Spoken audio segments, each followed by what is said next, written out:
there's so many things that take place on the field and so many things not to judge too quickly until you see the film. But the thing I was able to address is we had 3 total penalties with 120-some snaps, probably 100, close to 140 if you counted some pre-practice special team stuff. In day number 7, that's pretty impressive.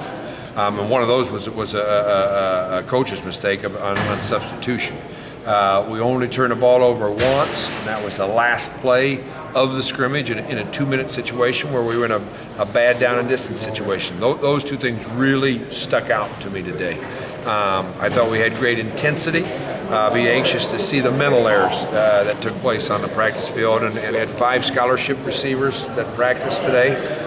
So you got a number of guys that are trying to earn spots on a travel bus, whether it be via special teams or as a receiver who can catch passes. And those guys showed up and allowed us to run our offense and not just say, okay, we don't have this or we don't have that. We got to limit our play selection. So pleased with that and the ability of our quarterbacks to make the full range of decisions that they have to make. Well, Justin Coleman, because he's been dropping a lot of passes. And I just had a very blunt comment for him the other day when we walked out to practice. I said, are you going to be a special teams player because you can't catch the ball? Or are you going to be able to help us in multiple spots? And he went out today and Thursday and caught a bunch of passes. So that was very pleasing to see him do that. Quentin Budridge had his hands on the ball. Tad Ekby is growing like he should as a true freshman still. And Jerome Tiller, I thought, made a couple nice concentration catches. And sometimes when you're still young at the position like he is, you can turn and look for the guy who's trying to tackle you first and not catch the ball, and I thought he had great concentration out there. The thing I'm looking for is decision-making in both the run game and the pass game to go along with that throwing accuracy. All 3 of them are capable of doing things with their feet. I don't think that's something that's going to separate any of them.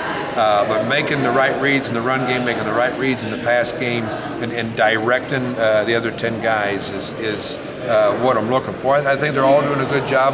Nobody's certainly separating themselves right now, and I can guarantee you I won't have any kind of answer at the end of 15 either. I think I did pretty good. Of course, there's always things I can work on, but just as an offense, I think we did pretty good, and I would say that I played pretty good myself. I really feel like there's no difference. I'm in a different spot, but I'm still working to get better and still working to be the starter, and still working to be with my teammates and to get to the championship level. I would probably say Josh, of course, just playing with him last year, and Kurt Hammerschmidt.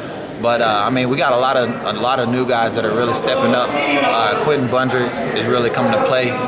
Justin Coleman, Jerome Tiller.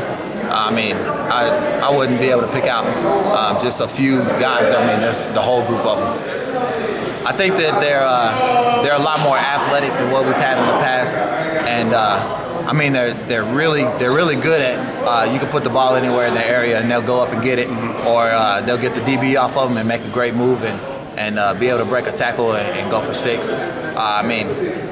They're all really good at playmaking. Knowing what they're looking for and things like that, it's to my benefit. What helps me is I'm able to tell everyone else what they're doing when they're on the field. If they have a question about a lineup, I know what to do. But actually catching the ball and throwing it are 2 different things. Throwing is pretty easy. Catching it, it's a little different story. You always have to look it all the way in. If you don't, try to run and catch. I had an incident on that on Thursday. I tried to run and catch with the ball, and I ended up dropping it. So that's what he meant by looking it all the way in. It was hurtful. It was very painful to sit back and not be able to participate or help at all. But it was a learning curve for me. Just focus on academics a lot more, take more time towards school instead of just trying to balance them both evenly. There's no end to any position really, so the learning is forever. The more I can learn, the quicker, the better chance I'll have to be on the field, so I'm trying to soak in as much as I can as possible. They understand everything. You can see they understand things a lot more than they did in the past year.